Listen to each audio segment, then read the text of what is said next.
तो चलिए कहानी शुरू करते हैं। अगर आप लोग चैनल पर नए हैं तो चैनल को सब्सक्राइब लाजमी करें। इस कहानी की शुरुआत होती है दो फॉरेस्ट ऑफिसर गैबी और विस्टन को दिखाते हुए, जो ड्रोन्स की मदद से जंगल की एक्टिविटीज को चेक कर रहे थे और इस ड्रोन का कंट्रोल गैबी के पास था। अचानक से इसे जंगल में एक आदिवासी नजर आता है। इससे पहले कि गैबी कुछ आगे देख पाती, ये आदिवासी ड्रोन को खतरा समझ करके तोड़ देता है और वो अपने पास रख लेता है। ये देख कर के गैबी विंस्टन से कहती है कि मुझे वो ड्रोन वापस लाना है, इसीलिए हमें जंगल में जाना पड़ेगा। लेकिन विंस्टन इसको समझाता है कि आज तक जो भी उस जंगल में गया तो कभी भी वापस नहीं आया है। पर वह बहादुर गैबी उसे किसी तरीके से मनाकर जंगल की गहराई में कदम रख देती है और उस ड्रोन को तलाशने लगती है। इधर आदमी गवर्नमेंट के लगाए गए कैमरास पर मिट्टी लगा देते हैं ताकि कोई भी जंगल की एक्टिविटीज को ना देख पाए। अपने सेफ्टी के सारे इंतजाम करने के बाद दो आदमी अपना पेट भरने के लिए खाने की तलाश में जुट जाते हैं और कई सारे मशरूम और कीड़े बतौर फूड अपने पास में रख लेते हैं।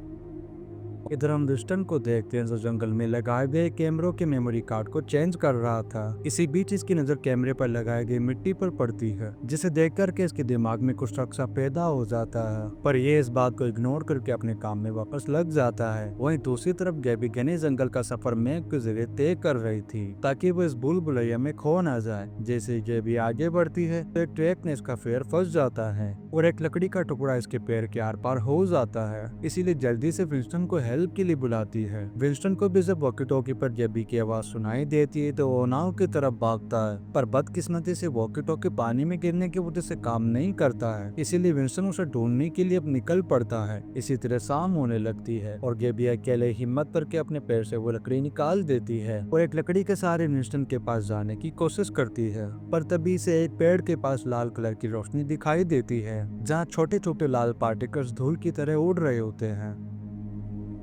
गैबी ने व्योर मार देती है और एक घर के पास पहुंच जाती है, जहाँ अंदर कोई ना होने पर यह आज रात यहीं गुजारने का फैसला करती है। और जब वो अपने पैर की हालत को देखती तो अब तक वो बहुत ही ज्यादा खराब हो चुकी होती है।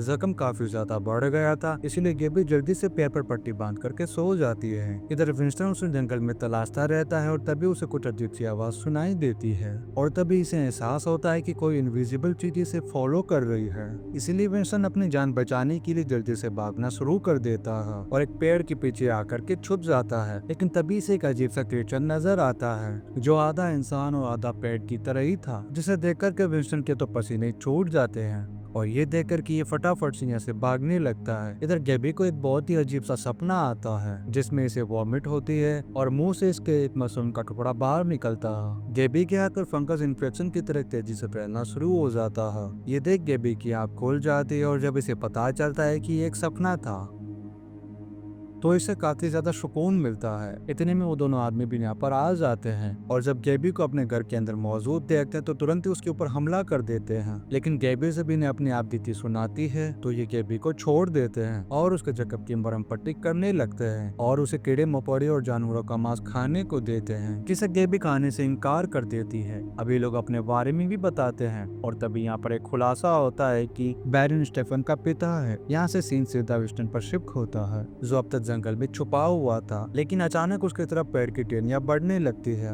मानो कि जैसे कोई क्रिएचर हो। इससे पहले कि मिशन को समझ पाता, ये टहनियां उसे जकड़ करके इन्फेक्टेड कर देती है। इधर गैबी को सुबह के वक्त एक सपना आता है जिससे इसे अपनी बॉडी पर पौधे उगते हुए नजर आते हैं, जिससे घबरा करके गैबी तुरंत ही जाग जाती है। जबकि स्टेफन और बैरन शिकार की तलाश में जंगल में भटक रहे होते हैं, तभी इनके हाथ एक जानवर लग जाता है जिसे मार करके बैरन उसके खून से एक रिचुअल परफॉर्म करता है जो काफी अजीब था। वहीं सबसे अनजान गैबी घर पर बैठी विल्सन को वॉकी टॉकी के जरिए कॉन्टेक्ट करने की कोशिश करती है और सामने से कुछ अजीब सी आवाज सुनाई देती है जिसे गैबी समझ नहीं पाती है। इसलिए जल्दी से घर के बाहर आग लगाने लगती है ताकि धुआं देख करके विंसन उसकी तरफ चला आए। इसी बीच इसे इस घर में एक लड़की की तस्वीर भी मिलती है। घर के बाहर धुआं होता देख स्टेफन और बैरन भी यहाँ पर जल्दी से आ जाते हैं, जिन्हें गैबी विंसन से कॉन्टेक्ट ना हो पाने की बात बताती है। रात को गैबी बैरन से सवाल करती है कि आखिर तुम कौन हो और वो फोटो किसकी थी। इस पर बैरन उसे बताता है कि मैं पैथोलॉजिस्ट था और जिस फोटो उसने देखी है वो लिली थी, बैरन की पत्नी, जो कि केमिकल इंजीनियर थी। लेकिन फिर एक दिन पता चला कि लिली को कैंसर है, इसीलिए दोनों आखिरी समय जंगल के बीच नेचर के साथ वक्त गुजारने के लिए आ गए।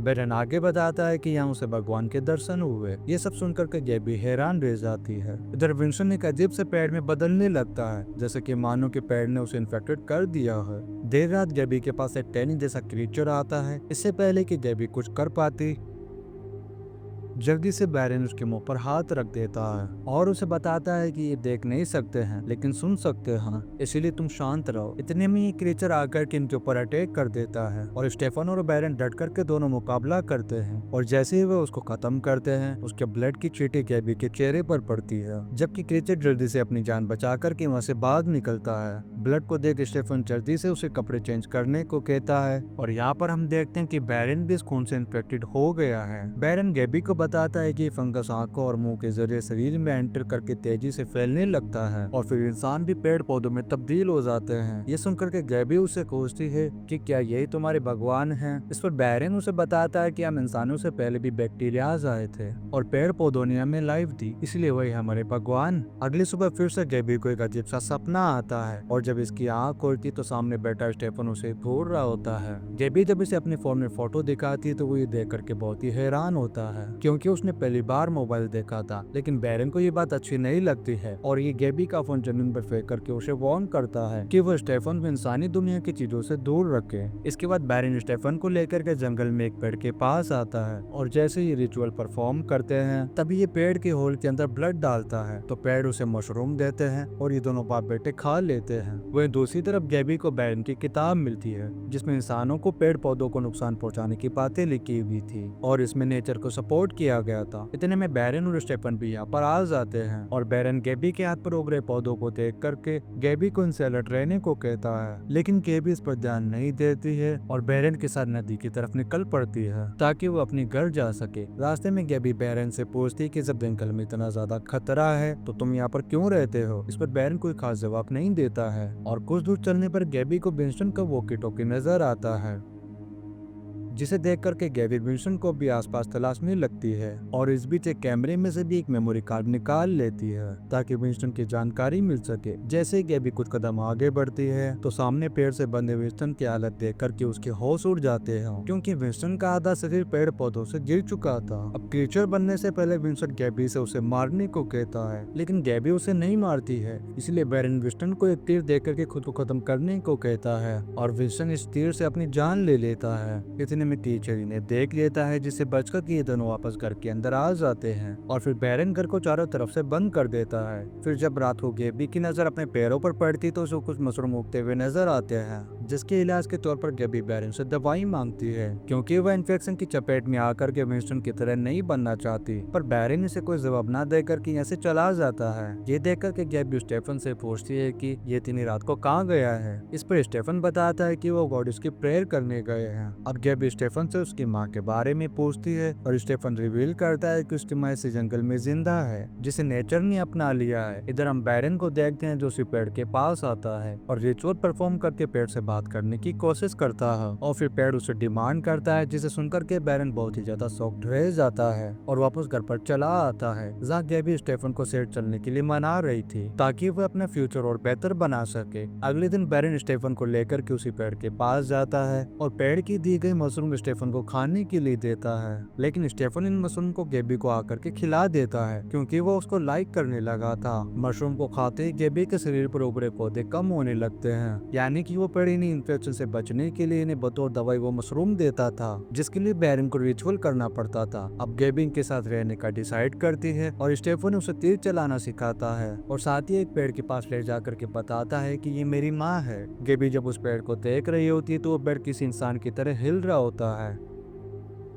और एक टहनी में अंगूठी भी होती है, जिसे देख करके गैबी काफी ज्यादा हैरान होती है। एक दिन गैबी बैरन से सवाल करती है कि आखिर तुम इस जंगल में अपनी जिंदगी क्यों गुजार रहे हो। इस पर बैरन बताता है कि यहाँ एक देवी रहती है जिसे बैरन छोड़ करके नहीं जा सकता, और इस पैर में इतनी पावर है कि भविष्य में पूरी दुनिया को अपना लेगा और फिर एक दिन इंसानी सभ्यता नेचर के आगे खत्म हो जाएगी। जिस तरीके से इंसानों ने नेचर को खत्म करने की कोशिश की है, गैबी अब देवी को देखने की इच्छा जाहिर करती है और बैरन भी मान जाता है। इसी दौरान गैबी कैमरे से निकाले गए मेमोरी कार्ड को अपने फोन में इंसर्ट कर लेती है और जब वो मोबाइल से चेक करती तो उसमें उसे एक क्रिएचर नजर आता है जिसने विंस्टन पर हमला किया था। और हैरानी की बात तो ये थी कि यहाँ पर बैरन भी था, पर उस वक्त उसने विंस्टन को नहीं बचाया। फिर ये तीनों रात में बैठ करके एक रिचुअल करते हैं जिसमें गैबी के चिन्ह पर एक लेप लगाया जाता है और उसकी नाक पर एक पाउडर डाला जाता है, जिसके बाद गैबी की सोल किसी दूसरी दुनिया में पहुंच जाती है जहाँ सामने एक बड़ा सा पेड़ था। तभी यहाँ बिना कपड़ों के स्टेफन आता है और गैबी के साथ रिलेशन बनाने लगता है और यहाँ पर बैरन भी पेड़ से लिपटा हुआ दिखाई देता है, जिसे देख करके गैबी तुरंत ही जाग जाती है। और तभी यहाँ एक खुलासा होता है कि देवी ने स्टेफन की बलि मांगी है क्योंकि बैरन ने पशु पक्षियों को मारा है, इसलिए अब उसे अपने बेटे को मार करके बदला पूरा करना होगा। ये सुनकर के स्टेफन और गैबी बहुत ही ज्यादा हैरान होते हैं। अगली सुबह गैबी चाकू की नोक पर बैरन से कहती है कि मैं स्टेफन को अपने साथ शेर लेकर के जाऊंगी, लेकिन बैरन इसके लिए राजी नहीं होता है। वो स्टेफन को अपनी मीठी मीठी बातों में उलझा करके कहता है कि तुम्हें मैंने पाला है और हम 2 सालों से साथ हैं, अब मुझे तुम अकेला छोड़ करके मत जाओ। ये सब कुछ सुनकर के स्टेफन भी बैरन के साथ रहने का फैसला करता है और गैबी अकेले जंगल से बाहर जाने लगती है, लेकिन तभी उसे स्टेफन की बलि का ख्याल आता है। गैबी स्टेफन को बचाने के लिए जल्दी से वापस जाने लगती है और उसका ये डर बिल्कुल सच ही था क्योंकि बैरन देवी की खुशी देखने के लिए स्टेफन की बलि देने वाला था। इसलिए स्टेफन को पेड़ के पास ले जाता है और बस वो उसकी बलि चढ़ाने ही वाला होता है। कितने में गैबी वहाँ पर आ जाती है। पहले तो ये बैरन को रोकने की कोशिश करती है, पर जब वो नहीं रुकता है तो उसके ऊपर तीर से हमला कर देती है, जिससे बैरन जख्मी हो जाता है और यहाँ पर क्रिएचर भी आने लगते हैं, जिनसे बचा करके गैबी स्टेफन को घर पर ले आती है और आज रात ही दोनों यहाँ पर इंटीमेट हो जाते हैं। अगली सुबह गैबी फिर से बैरन की बुक पढ़ती है। इधर हम बैरन को देखते हैं जो क्रिएचर के कांटेक्ट में आने की वजह से इन्फेक्टेड हो गया है और यही हाल गैबी का भी था। वह पेड़ पौधों में बदलने लगी थी, इसीलिए स्टेफन से शेर जाकर के अपनी जिंदगी की नई शुरुआत करने को कहती है। वहीं दूसरी तरफ बैरन इन्फेक्शन से बचने के लिए अपना ब्लड पेड़ को देता है, लेकिन फिर भी पेड़ उसे मशरूम नहीं देता है, जिससे बैरन इसी इन्फेक्शन का शिकार हो जाता है। अब स्टीफन भी शहर की तरफ निकल पड़ता है और जब वो यहाँ रेस्टोरेंट में खाना खा करके वहाँ से जा रहा होता है तो हमें उसका झूठा खाना दिखाया जा रहा था जो इन्फेक्टेड हो रहा था। और इसी सीन के साथ ही कहानी गाया यहीं पर खत्म हो जाती है। वीडियो कैसा लगा आप लोग कमेंट करके लाजमी बताएं। अगर आप लोग चैनल पर नए हैं तो चैनल को सब्सक्राइब लाजमी करें। आप लोग वीडियो को like in comment share and subscribe लाजमी करें। मिलते हैं नेक्स्ट वीडियो में। Thank you.